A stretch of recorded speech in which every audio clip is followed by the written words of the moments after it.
All right, welcome back to the program. In case you're just joining us, Professor Uche Uwaleke, the former Commissioner for Finance, Imo State, as well as a Professor of Capital Markets and President Capital Market Academics of Nigeria, is with me at the table. Prof, good to see you and welcome to the program. Thank you, Nancy.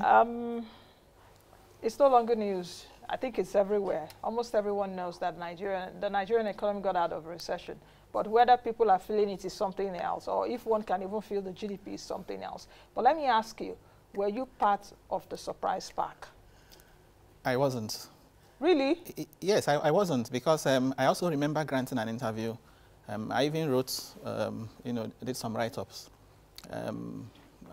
last year, also aligning myself with the projections by the Minister of Finance that the economy was going to get, turn the corner by the first quarter of 2021.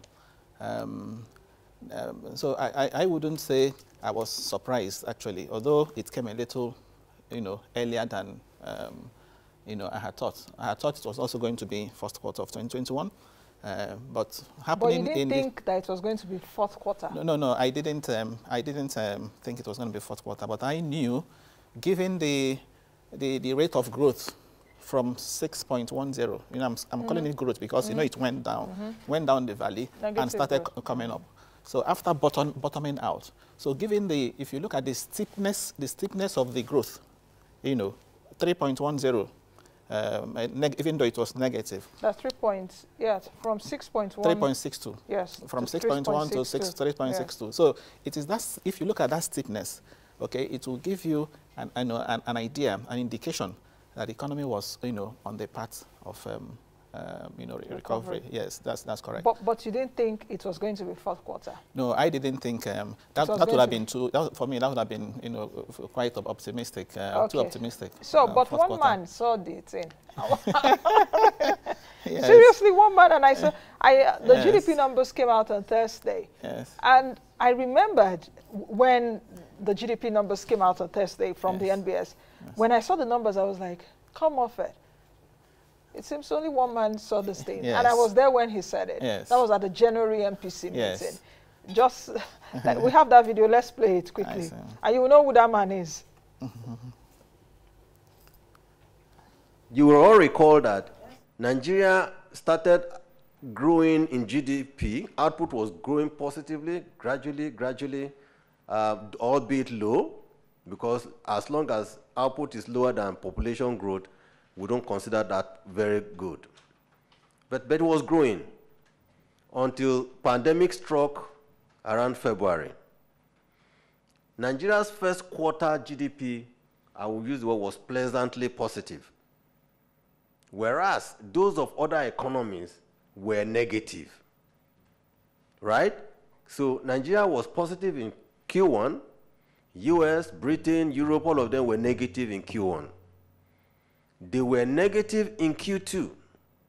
Nigeria hit the first contraction in Q2. Then in Q3, those economies moved up into positive territory. So Nigeria moved further down into negative territory during Q3. So we're also saying, in the same direction, if they came out after 2 quarters, because it is a shock and a recovery, that we believe, all things being equal, given everything that we have done, both by the monetary and fiscal authorities, we should also come out at least fourth quarter. But if we don't come out in first quarter, at least, that we should manage to come out during the first quarter. So that this, so it's good for me to explain it so that people understand my reasoning, why I felt that I was cautiously optimistic in the fourth quarter, but aggressively optimistic for the first quarter of 2021. Godwin Emefiele saying that we would manage to get out in the fourth quarter. So it was a management. So yes, 0.11. And it's like, when I saw the numbers, when I looked at the trend, it's the slimmest growth figure in about 10 to 11 years. Yes, it doesn't matter. What matters is that it's a positive figure. And technically speaking, in technical terms, we are out of recession.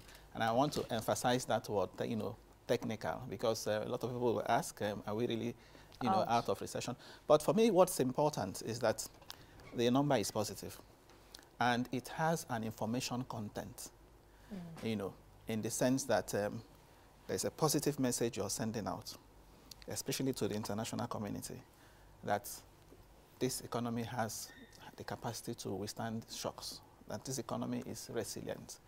And don't be surprised, Nancy, that the IMF, the rating agencies, Fitch, Moody, Standard & Poor's, the investment banks will now begin to revise their estimates of our GDP, real GDP growth for 2021 on account of what has happened. Because they also had underestimated the capacity of our economy to some people have started even reversing. IMF had predicted 4.2 GDP decline for Nigeria in 2020.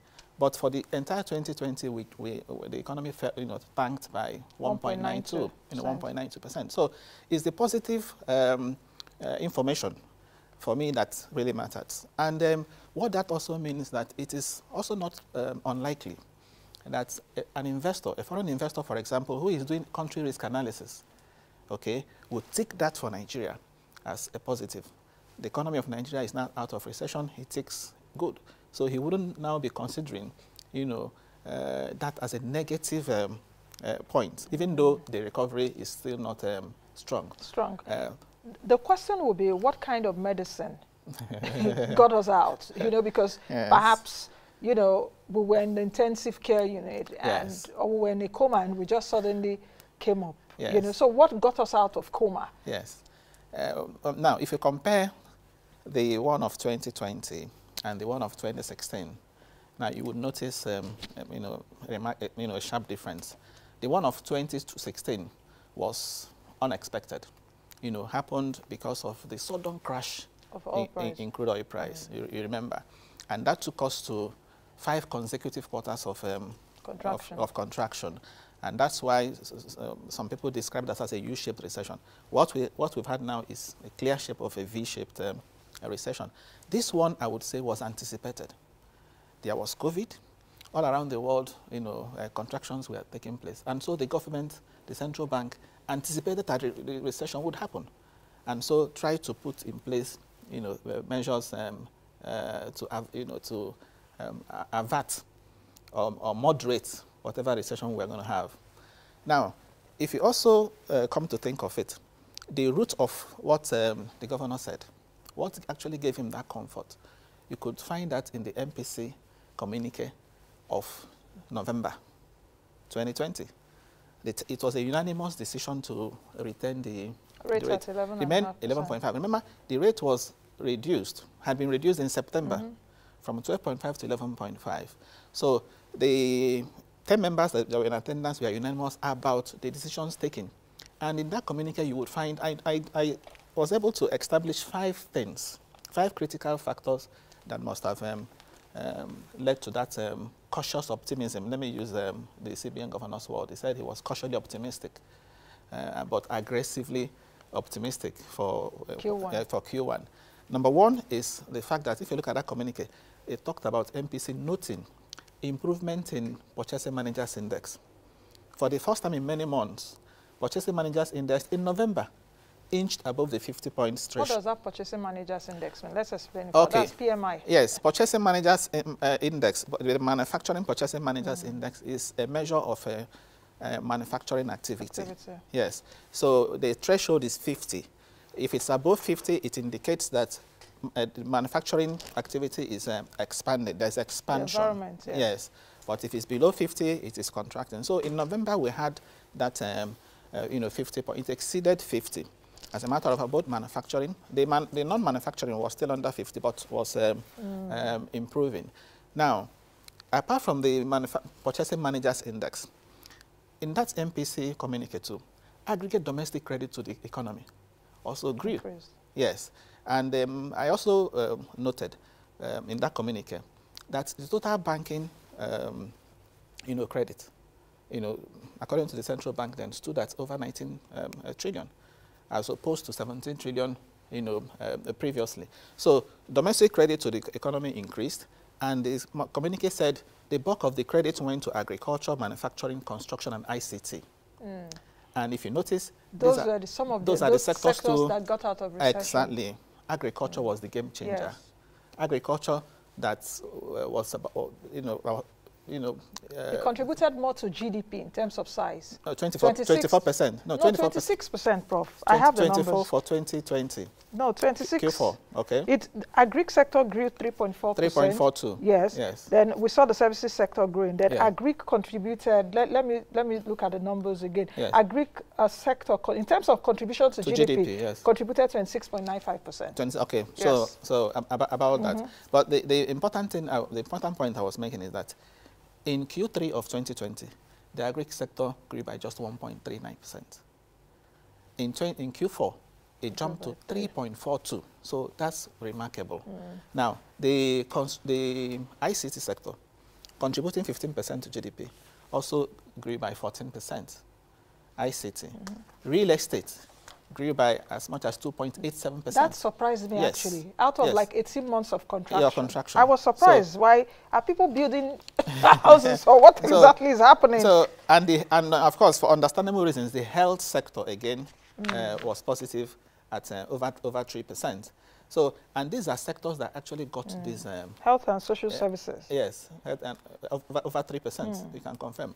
So these are sectors that actually got this, So in essence, we're looking at 4 sectors getting us out of this recession. Yes. Now, if we really say let's dive into those 4 sectors, which I think you've done to an extent, agriculture growing 3.4%. Yes. But we must also take cognizance that in that agricultural sector is crop production. No, it has always been. There are four activities: crop production, forestry, poultry, and fishery. So these are the 4. It's always been crop production, accounting for over 90%. Okay, so we have that disproportion, not just in the agri sector.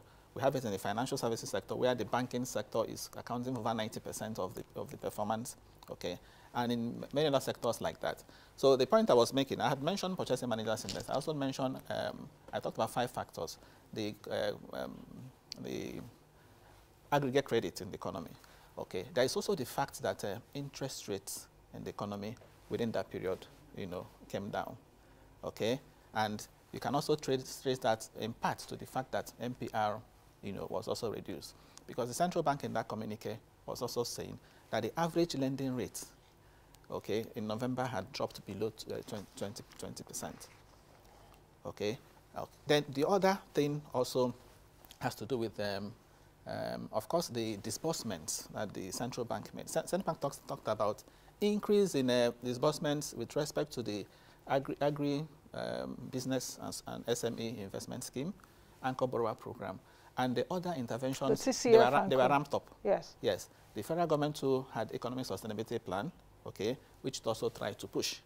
Now, the 5th one, of course, had to do with the equities market, the stock market, which was bullish for much of the last quarter of 2020. We were the best in exactly, 2020, 50% return. Exactly. So if you take into account all of this, okay, anybody with the crystal ball, the governor, MFLA, had the crystal ball. He peeped into it and saw that, the economy was going to turn the corner by the... I like the fact that you brought out that issue of the November MPC, because I also remember vividly. At that November MPC was when the MPC announced that the central bank would increase the intervention funds for the TCF, and there's a COVID loans for household and businesses to about 300 billion naira. Yes. The initial one was around 50 billion naira, so they increased it to about 300 billion. Yes. But in all of this that we're talking about, we're out of the recession, though we're not out. It's not uhuru yet for the Nigerian. It's not uhuru yet for the Nigerian economy. Absolutely. How do you think? Okay, go ahead. Yes, it's not uhuru yet. I agree with you, because certain key sectors are still in the negative territory, even though we see the negative performance as a moderation of what we had in Q3 of 2020.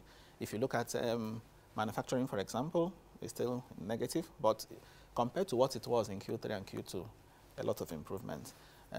If you look at trade contributed 14% to GDP. 15.5% to GDP. Trade is still in the negative territory. Transport is still in negative territory. accommodation and hotel. Yes, hotel. You know, that's still in it. So these sectors are still in negative territory. And of concern to me too is the fact that even construction sector that did very well in Q3 actually dropped slightly in Q4. So that's what I'm saying, it's not yet to huru yet. And as long as these sectors are still in negative territory, we may not really, you know, feel the impact. Part of why we are not feeling the impact is, number one, the growth rate is still weak. Number, of course, below the population rate. And of course, you know, for you to begin to feel the impact, you have to do something about unemployment. So we are yet to get the unemployment figure from National Bureau of Statistics for that period. By the time we get the unemployment figure, and we now see that unemployment has reduced from 27%, or underemployment has reduced from 28%, we will now say, oh, yes, the growth was actually a job-driven growth. It wasn't a jobless type of growth. Okay, and for us to sustain it, unemployment has to be dropping. Poverty rate also has to be dropping. That means that all those interventions, people really felt it in one way or the other. Either their pockets, their purchasing power, or, okay, what will give you purchasing power is because you have a job, as it were. So what should be the priority in the coming weeks and in the coming months? Because if you take a look at it, the economy is still in a critical condition. Yeah, it is. And I like the way you said that it's still a weak growth, because when you said that, what came to my mind is that perhaps what also helped us, apart from the interventions from the Central Bank of Nigeria in last year, the whole of last year, was also towards the fourth quarter, we started seeing recovery in oil prices.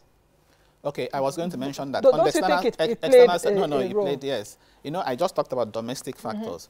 On the external scene, of course, recovery in oil prices, and the fact too that the vaccine rollout too was also positive. The positive news. Yes. So all of that helped.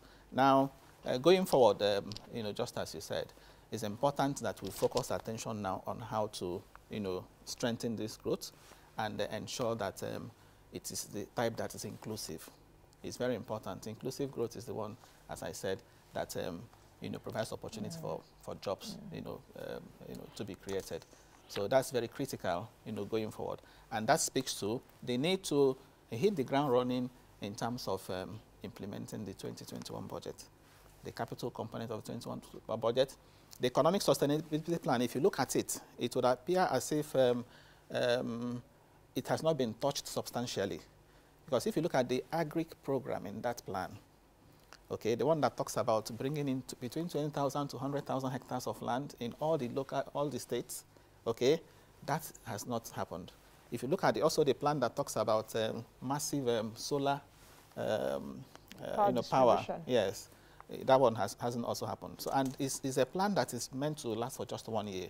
And that's why I'm saying there is need for a sense of urgency, you know, to implement those things so that the growth, the 0.11% growth, tepid growth that we have had, you know, can be sustained such that by the end of 2020, okay, even if we don't get the FGN's target of 3% as contained in 2021 budget for real GDP growth for 2021, at least we meet that of the Central Bank. Central Bank projected that 2021 will, you know, come in at 2% real GDP growth, which to me appears a lot more realistic than the 3%.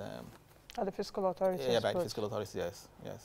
Let's talk about this food inflation. Oh, yes. Let's talk about inflation since the central bank controls that. Oh, yes. What do you see even at the next MPC meeting in March? Positive GDP numbers for Q4, but 2020 we're still likely in the red. Yes. Food inflation up, food prices up. Yes. The numbers are not looking really good, because even at this time, if you take a look at even the GDP numbers of how Nigerians have fared since this administration, Nigerians have been poorer all through this administration, because that's what the numbers say. So how do you think that the Central Bank of Nigeria can navigate this? Yes, let us then cast our mind back to 2015.